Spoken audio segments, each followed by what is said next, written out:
Hello, learners, and welcome back to your own channel, LIY English. Learn it yourself. So, here I am finally with the fourth and the last video in the chapter 4.3 Around the World in 80 Days by Jules Gabriel Verne from class 12th English. इस chapter पर पहले ही मैंने 3 videos upload कर दिए हैं जिसके links आपको description में मिल जाएंगे. अगर आपने वो वीडियोस नहीं देखे हैं तो I am afraid you'll have to stop here as this video is in continuation with the earlier videos. So go watch the first 3 videos and then come back for this one. Now let's not waste our time anymore and continue the story. When the clock indicated 20 minutes past 8, Andrew Stuart got up, saying, "Gentlemen, in 20 minutes the time agreed upon between Mr. Fogg and ourselves will have expired." "What time did the last train arrive from Liverpool?" asked Thomas Flanagan. "At 23 minutes past 7, replied Gauthier Ralph, "and the next does not arrive till 10 minutes after 12. "Well, gentlemen," resumed Andrew Stuart, "if Phileas Fogg had come in the 7:23 train, he would have got here by this time. We can, therefore, regard the bet as won." "Wait, don't let us be too hasty," replied Samuel Follington. "You know that Mr. Fogg is very eccentric. His punctuality is well known. He never arrives too soon or too late, and I should not be surprised if he appeared before us at the last minute." जब घड़ी ने 8:20 का संकेत दिया तो Andrew Stuart कहते हुए खड़ा हुआ. "सज्जनों, 20 मिनट में मिस्टर फॉग और हमारे बीच तय किया गया वक्त खत्म हो जाएगा." इस पर थॉमस फ्लैनेगन पूछता है कि लिवरपूल की आखिरी ट्रेन कितने बजे आई थी. 7:23 पर, गॉथियर राल्फ ने जवाब दिया और कहा कि अब अगली 12:10 के बाद तक नहीं आती. "ठीक है सज्जनों," एंड्रयू स्टुअर्ट ने फिर से कहना शुरू किया, "अगर फॉग 7:23 की ट्रेन में आते तो अब तक यहाँ पहुंच चुके होते. इसलिए हम इस शर्त को जीत के रूप में मान सकते हैं." इस पर सैमुअल फॉलिंटन कहता है कि रुको, हमें इतनी जल्दबाजी नहीं करनी चाहिए. आप जानते हैं कि मिस्टर फॉग बहुत अजीब है. हम सब उनके वक्त की पाबंदी के बारे में जानते हैं. वो कभी भी बहुत देरी या जल्दी से नहीं आते हैं और मुझे अचंभा नहीं होगा अगर वो आखिरी वक्त में हमारे सामने हाजिर हो जाए. "Why," said Andrew Stuart nervously, "if I should see him, I should not believe it was he." "The fact is," resumed Thomas Flanagan, "Mr. Fogg's project was absurdly foolish. Whatever his punctuality, he could not prevent the delays which were certain to occur, and a delay of only 2 or 3 days would be fatal to his tour. Observe, too," added John Sullivan, "that we have received no intelligence from him, though there are telegraphic lines all along his route. He has lost, gentlemen," said Andrew Stuart. "He has 100 times lost. You know, besides, that the China, the only steamer he could have taken from New York to get here in time, arrived yesterday. I have seen a list of the passengers, and the name of Phileas Fogg is not among them." Andrew Stuart घबराहट से कहता है कि अगर मैं उसे अभी देखूं तो विश्वास नहीं कर पाऊंगा कि ये वही है. थॉमस फ्लैनेगन कहना शुरू करता है कि सच तो ये है कि फॉग का ये प्रोजेक्ट बेतुका और बेवकूफ़ी से भरा था. वो चाहे कितना भी पंक्चुअल हो, वो इन देरी को नहीं रोक पाए होंगे जो उन्हें हुई. 2 या 3 दिन की देरी भी उनके दौरे के लिए खतरनाक होगी. इस पर जॉन सलिवन भी जुड़ जाता है और कहता है कि ये भी देखना चाहिए कि हमें इसकी तरफ से कोई भी खबर नहीं मिली, हालांकि सभी रास्तों पर टेलीग्राफिक लाइंस मौजूद थी.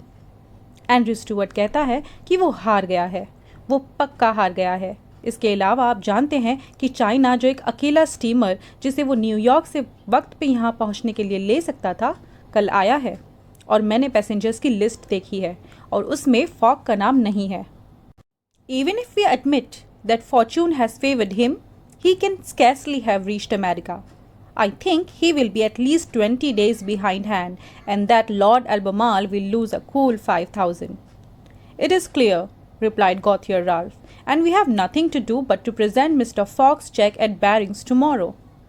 At this moment, the hands of the club clock pointed to 20 minutes to 9. "5 minutes more," said Andrew Stuart. The 5 gentlemen looked at each other. Their anxiety was becoming intense, but not wishing to be betrayed, they readily assented to Mr. Follington's proposal of a rubber. "I wouldn't give up my 4,000 of the bet," said Andrew Stuart, as he took his seat, "for 3,999. भले हम मान लें कि किस्मत ने उनका साथ दिया होगा, मगर वो शायद ही अमेरिका पहुंचा होगा।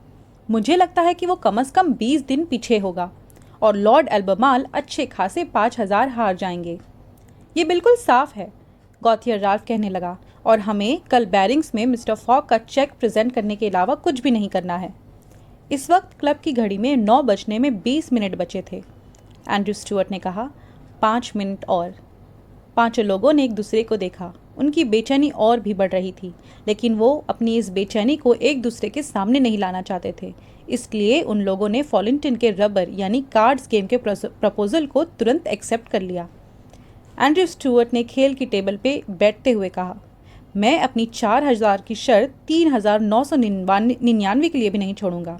उन्होंने इस शर्त पर 4,000 लगाए थे और उन्हें अपनी जीत का पूरा यकीन था। The clock indicated 18 minutes to 9. The players took up their cards, but could not keep their eyes off the clock. Certainly, however secure they felt, minutes had never seemed so long to them. 17 minutes to 9, said Thomas Flanagan, as he cut the cards which Ralph handed to him. Then there was a moment of silence. The great saloon was perfectly quiet, but the murmurs of the crowd outside were heard, with now and then a shrill cry. The pendulum beat the seconds, which each player eagerly counted as he listened with mathematical regularity. 16 minutes to 9, said John Sullivan in a voice which betrayed his emotion. घड़ी में अब 9 बजने में 18 minute बचे थे। सभी खिलाड़ियों ने अपने कार्ड्स यानी पत्ते उठा लिए, लेकिन वे घड़ी से अपनी नजरें नहीं हटा पा रहे थे। भले ही वो अपनी जीत को लेकर पूरी तरह से कॉन्फिडेंट और सिक्योर थे, लेकिन ये मिनट्स उन्हें कभी इतने लंबे नहीं लगे जितने कि अब लग रहे थे। 9 बजने में 17 मिनट, थॉमस फ्लैनेगन ने राल्फ के दिए गए पत्तों को काट कर कहा, जिसके बाद एक पल के लिए खामोशी छा गई। द ग्रेट सैलून में पूरी तरह सन्नाटा था, लेकिन बाहर से भीड़ की बड़बड़ाहट की आवाज़ें आ रही थी और बीच बीच में बारीक चीखें सुनाई पड़ती। घड़ी का पेंडुलम अब आखिर के कुछ सेकंड्स बजा रहा था, जिसे हर खिलाड़ी बहुत ध्यान के साथ गिन रहा था। 9 बजने में 16 मिनट बचे हैं, जॉन सलिवन ने कहा, और उसकी आवाज़ में बहुत ज़्यादा एक्साइटमेंट थी। 1 minute more and the wager would be won. Andrew Stewart and his partners suspended their game. They left their cards and counted the seconds. At the 40th second, nothing. At the 50th, still nothing. At the 55th, a loud cry was heard in the street, followed by applause, hurrahs, and some fierce growls. The players rose from their seats. Here I am, gentlemen. At the 57th second, the door of the saloon opened, and the pendulum had not beat the 60th second when Phileas Fogg appeared, followed by an excited crowd who had forced their way through the club doors, and in his calm voice said, Here I am, gentlemen. उसने कहा, बस 1 minute और इस शर्त को जीत लिया जाएगा। Andrew Stuart और उसके पार्टनर्स ने अब अपने गेम को बंद कर दिया। वो अपने पत्ते छोड़ के सेकंड्स गिनने लगे। 40वें सेकंड में कुछ भी नहीं, 50वें सेकंड पर भी कुछ नहीं, 55वें सेकंड पर गली में एक जोर की चीख सुनाई दी। इसके बाद तालियां, हुर्रे और अजीब सी गड़गड़ाहटों की आवाज़। खिलाड़ी अपनी सीटों से उठे। मैं यहाँ हूँ, जेंटलमैन।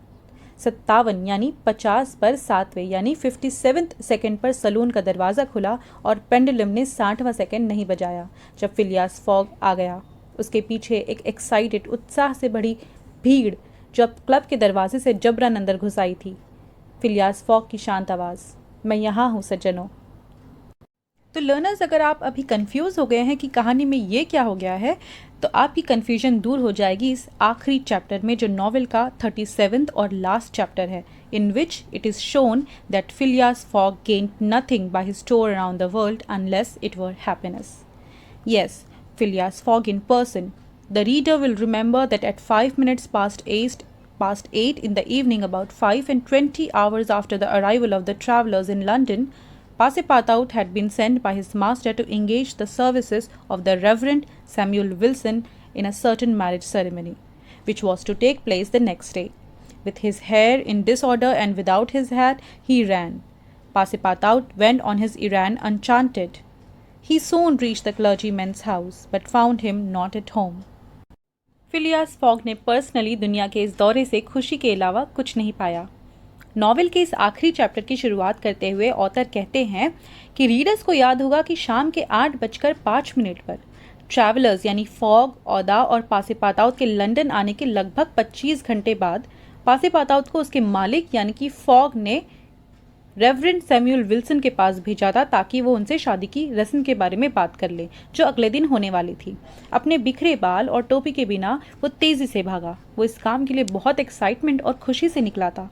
वो जल्द ही क्लर्जीमैन यानी पादरी के घर पहुंचा लेकिन उन्हें वहां पर नहीं पाया। Passepartout waited a good 20 minutes, and when he left the reverend gentleman, it was 35 minutes past 8. But in what a state he was! With his hair in disorder and without his hat, he ran along the street as never man was seen to run before. Overturning passers-by, rushing over the sidewalk like a waterspout, in 3 minutes he was in Savile Row again, and staggered back into Mr. Fogg's room. He could not speak. "What is the matter?" asked Mr. Fogg. "My master," gasped Passepartout. "Marriage. Impossible." "Impossible?" "Impossible for tomorrow." "Why so?" "Because tomorrow is Sunday." पासीपाताउत ने 20 minute का अच्छा इंतजार किया और जब वो reverend gentleman से मिल के निकला तब 8:35 हो चुके थे। लेकिन वो किस हालत में था? बिखरे बाल और बिना टोपी के वो सड़क पर ऐसे दौड़ा जैसे किसी आदमी को दौड़ते नहीं देखा गया। राह चलतों को धक्के मार उल्टाते हुए फुटपाथ पर वो ऐसे दौड़ रहा था जैसे पानी का चश्मा। 3 मिनट के अंदर वो फिर से सेविल रो में था और दौड़ते हुए धक्के के साथ मिस्टर फॉग के कमरे में घुस गया। वो कुछ बोल नहीं पाया। मिस्टर फॉग ने पूछा, "क्या बात है?" पासीपाताउत ने हाँफते हुए कहा, "मेरे मालिक, मैरिज इम्पॉसिबल।" फॉग कंफ्यूज्ड हो जाते हैं, पूछते हैं, "इम्पॉसिबल?" पासीपाताउत कहता है, "कल के लिए इम्पॉसिबल है।" फॉग पूछते हैं, "ऐसा क्यों?" पासीपाताउत जवाब देता है, "क्योंकि कल संडे है।" "Monday," replied Mr. Fogg. "No, today is Saturday." "Saturday? Impossible." "Yes, yes, yes, yes," cried Passepartout. "You have made a mistake of one day. We arrived 24 hours ahead of time, but there are only 10 minutes left." Passepartout had seized his master by the collar and was dragging him along with irresistible force. Phileas Fogg, thus kidnapped, without having time to think, left his house, jumped into a cab, promised £100 to the cabman, and having run over 2 dogs and overturned 5 carriages, reached the Reform Club. Fog ने जवाब दिया, "Monday." पासीपाताउत कहता है, "नहीं, आज Saturday है।" Fog चौंक कर कहते हैं, "सैटरडे? नामुमकिन।"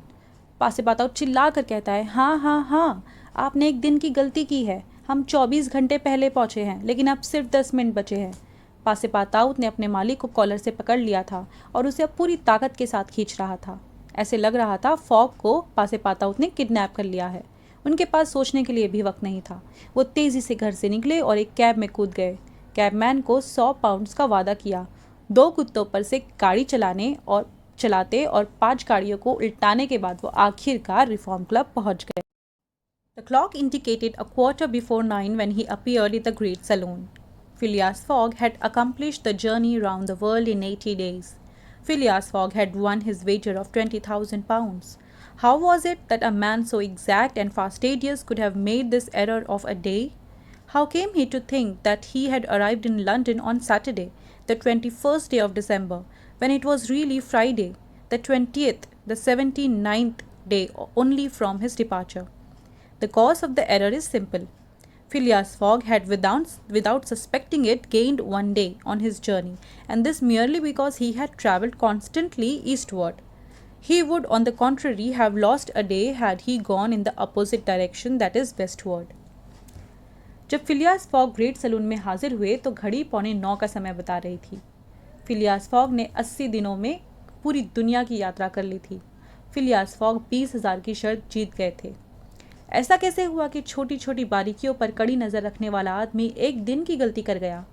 उसे ऐसे कैसे लगा कि वो लंदन 21 दिसंबर सैटरडे को पहुंचा था, जबकि असल में वो फ्राइडे 20 दिसंबर यानी 79th डे था? इस गलती की वजह बहुत ही सिंपल है। फिलियास फॉग को इस बात की बिल्कुल खबर नहीं हुई कि उन्होंने अपने सफ़र में एक दिन गेन यानी हासिल कर लिया है, और ये सिर्फ इस वजह से हुआ क्योंकि वो लगातार ईस्टवर्ड यानी पूर्व की ओर से सफ़र कर रहे थे। उसके उल्टा अगर उन्होंने वेस्टवर्ड यानी पश्चिम की ओर से सफ़र स्टार्ट किया होता तो वो एक दिन खो देते।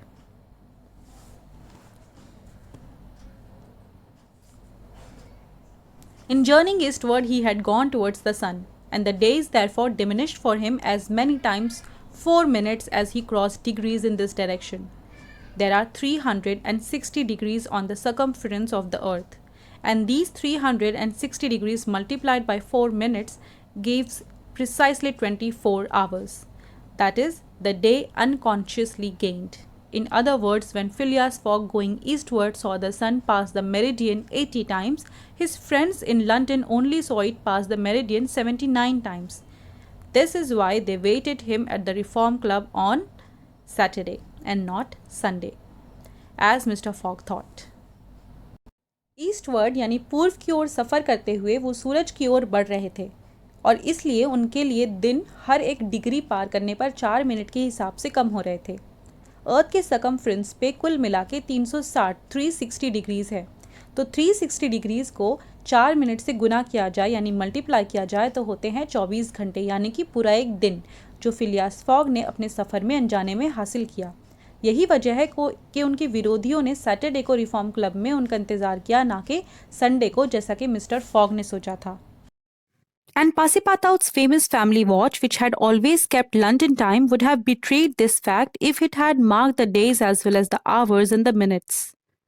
Phileas Fogg then had won the £20,000, but as he had spent nearly 19,000 on the way, the pecuniary gain was small. His object was, however, to be victorious and not to win money. He divided the £1,000 that remained between Passepartout and the unfortunate Fix, against whom he cherished no grudge. He deducted, however, from Passepartout's share the cost of the gas which had burned in his room for 1820 hours for the sake of regularity.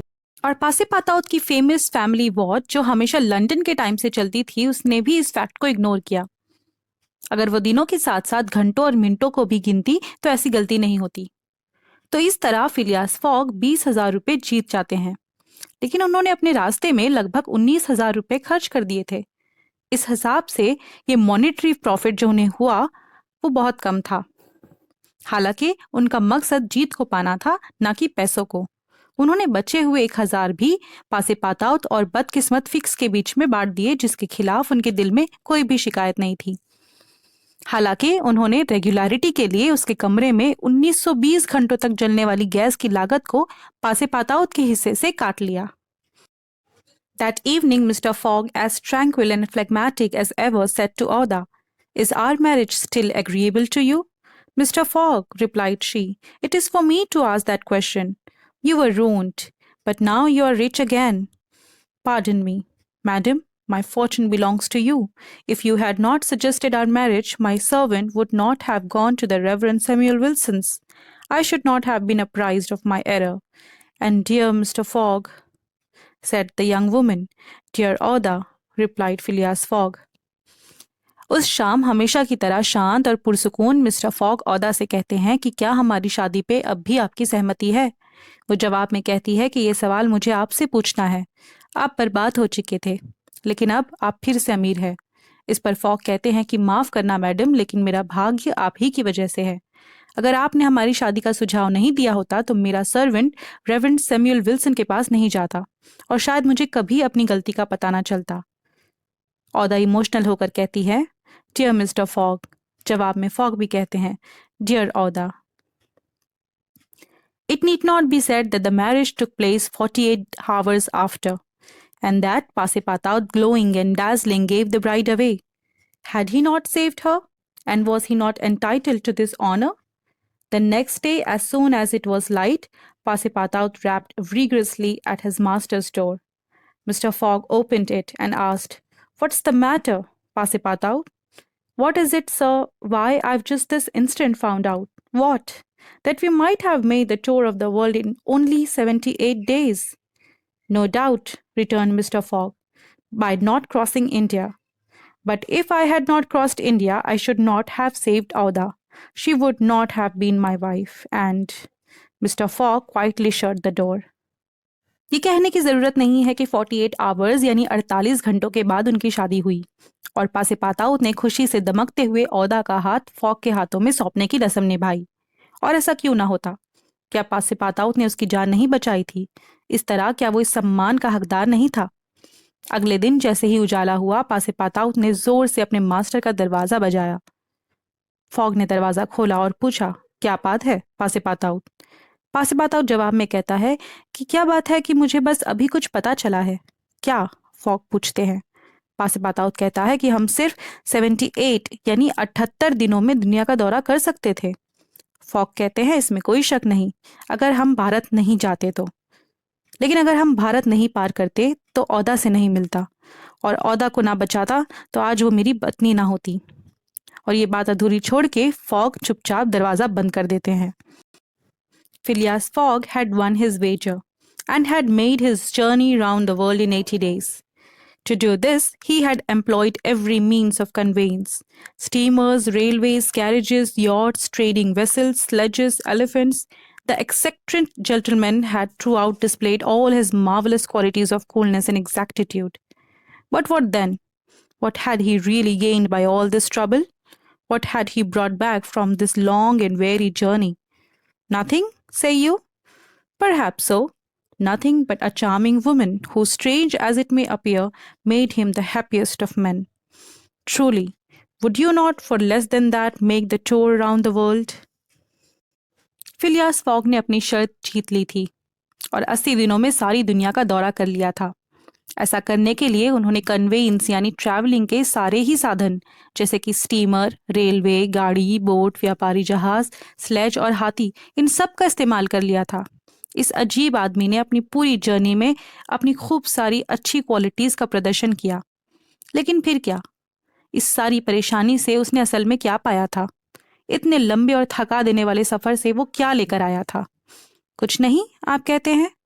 यहाँ पर author सारे readers को address कर रहे हैं। वो कहते हैं कि किसी की नज़र में शायद ऐसे हो कि फॉग को इस जर्नी में कुछ नहीं मिला, क्योंकि सच तो ये है कि शर्त जीतने पर उसे जितने पैसे मिले, लगभग उतने ही पैसे उसने सफ़र में गवा दिए। उसके उतने ही पैसे खर्च हो चुके थे।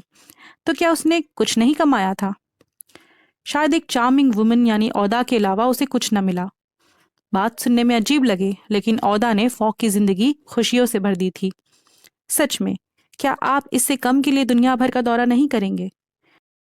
और इस तरह ऑथर ये मज़ेदार कहानी इस सवाल पे ख़त्म करते हुए हमें मैसेज देते हैं कि इंसान की ज़िंदगी में सबसे ज़्यादा कीमती कोई चीज़ है तो वो पैसा नहीं, बल्कि अपना आत्मसम्मान, अपनी अच्छाई और खुशी, जो आपको किसी का दिल और प्यार जीतने से मिलती है। साथ ही ऑथर हमें वक्त की कदर करने का भी मैसेज देते हैं। सो लर्नर्स, यहाँ पे हमने chapter 4.3 around the world in 80 days को कंप्लीट कर लिया है। आपने देखा इसकी स्टोरी और लैंग्वेज कितनी इंगेजिंग और इंटरेस्टिंग है। पढ़ते वक्त हमें ऐसा नहीं लगता है कि हम सिर्फ रीड कर रहे हैं, बल्कि हमें ऐसे लगता है कि ऑथर हमें खुद कहानी सुना रहे हैं। I hope you enjoyed learning with me. और अगर आपको भी मेरी तरह ये कहानी मज़ेदार लगी है तो इस वीडियो को लाइक करें, शेयर करें and subscribe to the channel if you haven't done yet. Thank you very much.